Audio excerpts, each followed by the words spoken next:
Well, a habit is a redundant set of automatic, unconscious thoughts, behaviors, and emotions that's acquired through repetition. A habit is when you've done something so many times that your body now knows how to do it better than your mind. So if you think about it, people wake up in the morning, they begin to think about their problems. Those problems are circuits of memories in the brain. Each one of those memories are connected to people and things at certain times and places. And if the brain is a record of the past, the moment they start their day, they're already thinking in the past. Each one of those memories has an emotion. Emotions are the end product of past experiences. So the moment they recall those memories of their problems, they all of a sudden feel unhappy, they feel sad, they feel pain. Now, how you think and how you feel creates your state of being. So the person's entire state of being when they start their day is in the past. So what does that mean? The familiar past will sooner or later be predictable future. So if you believe that your thoughts have something to do with your destiny, and you can't think greater than how you feel, or feelings have become the means of thinking, by very definition of emotions, you're thinking in the past. And for the most part, you're going to keep creating the same life. So then people grab their cell phone, they check their WhatsApp, they check their text, they check their emails, they check Facebook, they take a picture of their feet, they post it on Facebook, they tweet something, they do Instagram, they check the news, and now they feel really connected to everything that's known in their life. And then they go through a series of routine behaviors. They get out of bed on the same side, they go to the toilet, they get a cup of coffee, they take a shower, they get dressed, they drive to work the same way, they do the same things, they see the same people, they push the same emotional buttons, and that becomes the routine, and it becomes like a program.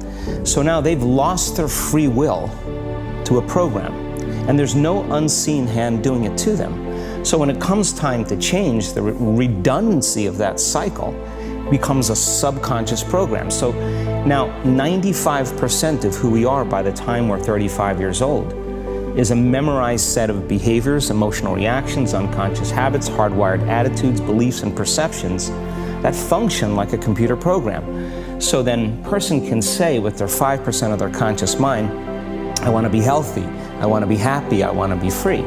But the body's on a whole different program. So then how do you begin to make those changes? Well, you have to get beyond the analytical mind, because what separates the conscious mind from the subconscious mind is the analytical mind.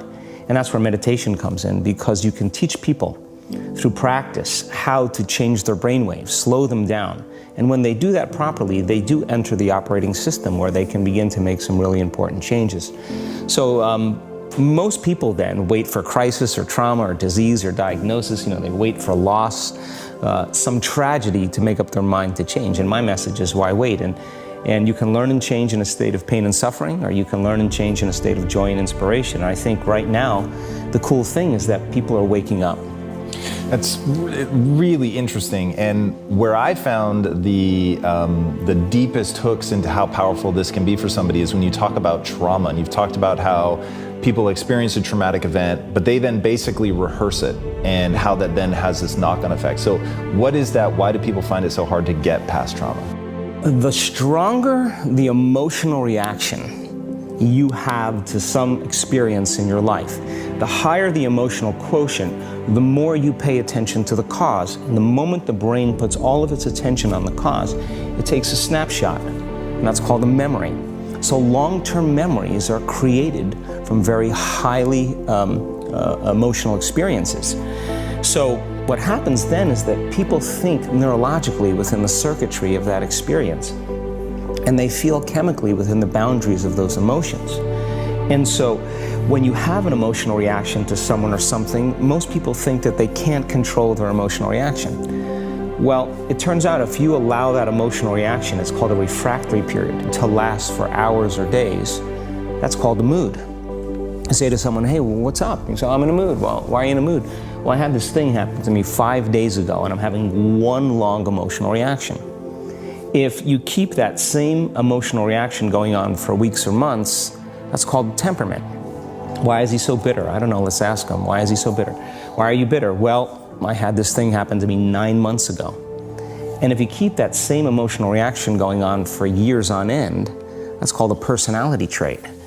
And so learning how to shorten your refractory period of emotional reactions is really where the work starts.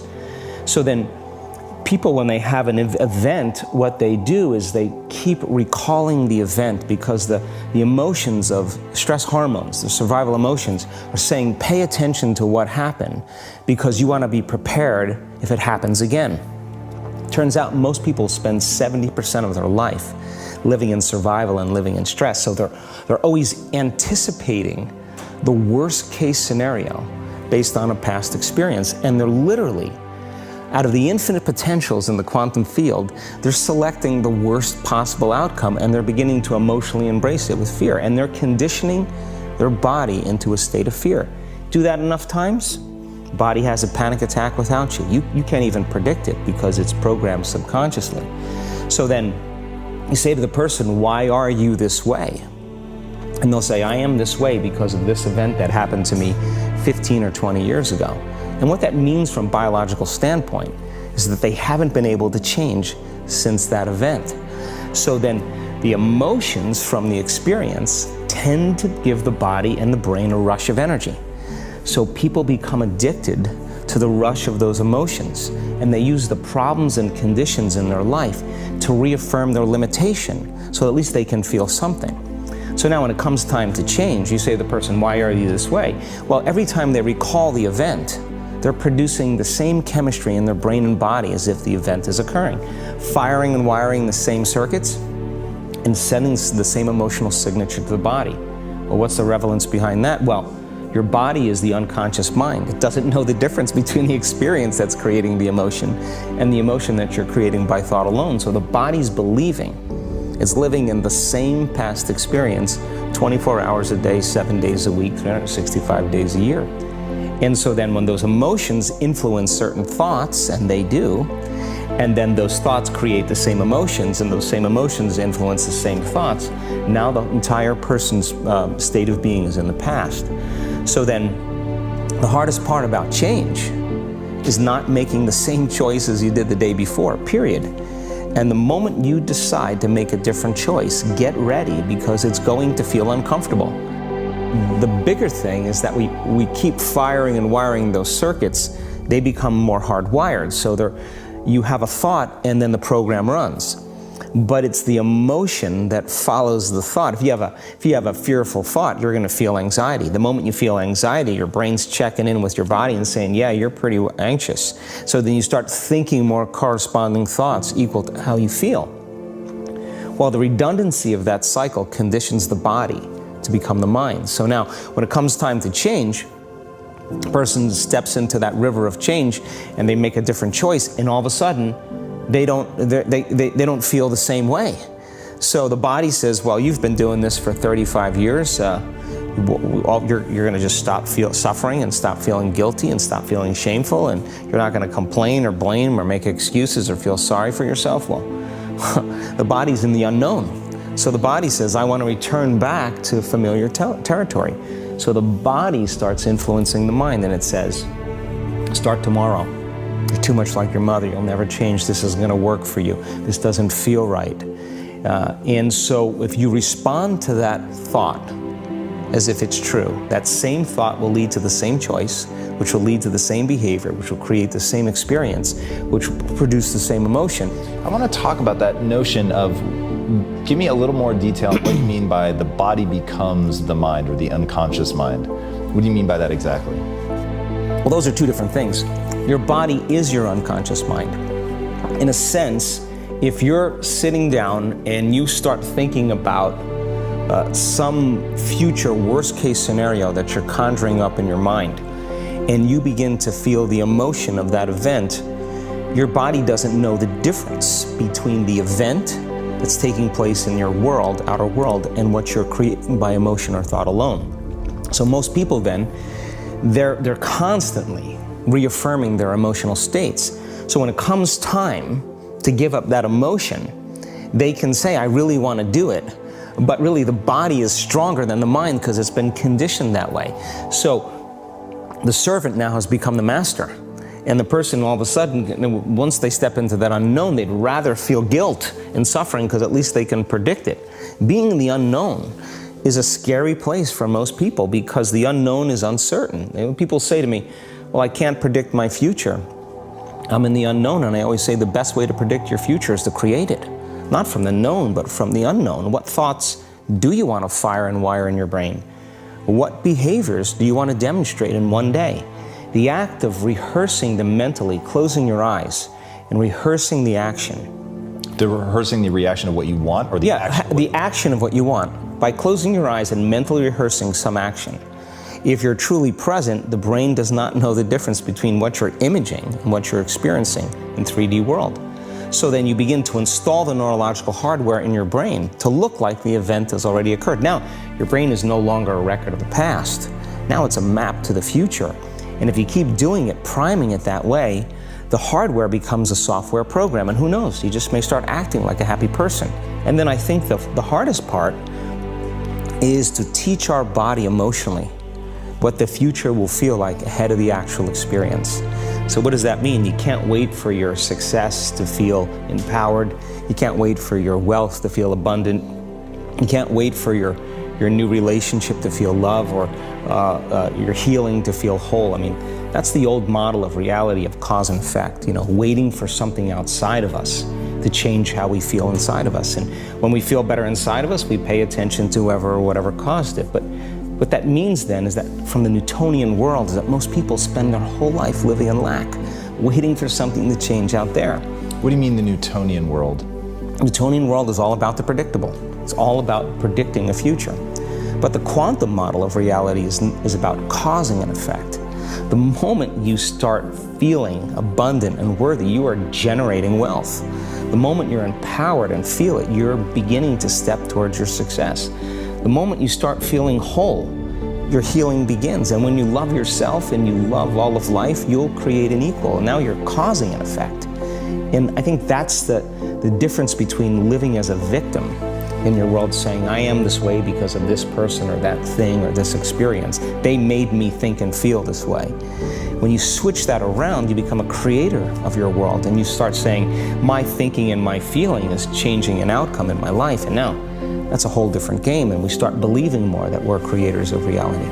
So how do we go from, okay, I have this negative emotion, it's controlling my life, it's got me in this cycle of, I think about this emotion, which triggers a chemical reaction, which trains my body to feel that way, which makes it easier, more likely I will do it again, and so now I'm in this vicious cycle. And it's unconscious. Right, and you said, does your thinking create your environment, or does your environment create your thinking, which I thought was really, really interesting.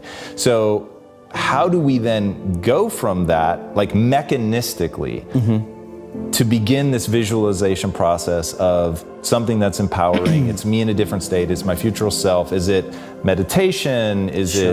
What does that look like? If you're not being defined by a vision of the future, then you're left with the old memories of the past, and you will be predictable in your life. And if you wake up in the morning and you're not being defined by a vision in the future, as you see the same people and you go to the same places and you do the exact same thing at the exact same time, it's no longer that your personality is creating your personal reality. Now your personal reality is affecting or creating your personality. Your environment is really controlling how you think and feel unconsciously, because every person, everything, every place, every experience has a neurological network in your brain. Every experience that you have with every person produces an emotion. So some people will use their boss to reaffirm their addiction to judgment. They'll use their enemy to reaffirm their addiction to hatred. They'll use their friends to reaffirm their addiction to suffering. So now they need the outer world to feel something. So to change then is to be greater than your environment, to be greater than the conditions in your world. And the environment is that seductive. So then why is meditation the tool? Well, let's sit down, let's close our eyes. Let's disconnect from your outer environment. So if you're seeing less things, there's less stimulation going to your brain. If you're playing soft music or you have earplugs in, less sensory information coming to your brain, so you're disconnecting from your environment. If you can sit your body down and tell it to stay like an animal, stay right here. I'm gonna feed you when we're done. You can get up and check your emails, you can do all your texts, but right now, you're gonna sit there and obey me. So then, when you do that properly, and you're not eating anything or smelling anything or tasting anything, you're not up experiencing and feeling anything, you would have to agree with me that you're being defined by a thought, right? So when the body wants to go back to its emotional past, and you become aware that your attention is on that emotion, and where you place your attention is where you place your energy, you're siphoning your energy out of the present moment into the past, and you become aware of that. And you settle your body back down in the present moment, because it's saying, well, it's 8 o'clock. You normally get upset because you're in traffic around this time. And here you are sitting, and we're used to feeling anger, and you're off schedule. Oh, it's 11 o'clock, and you usually check your emails and judge everybody. Well, the body's looking for that predictable chemical state. Every time you become aware that you're doing that, and your body is craving those emotions, and you settle it back down into the present moment, you're telling the body, it's no longer the mind, that you're the mind, and now your will is getting greater than the program. And if you keep doing this over and over again, over and over again, over and over again, just like training a stallion or a dog, it's just gonna say, I'm gonna sit. And the moment that happens, and the body's no longer the mind, when it finally surrenders, there's a liberation of energy. We go from particle to wave, from matter to energy, and we free ourselves from the chains of those emotions that keep us in the familiar past. And we've seen this thousands of times. In fact, we can actually predict it now on a brain scan.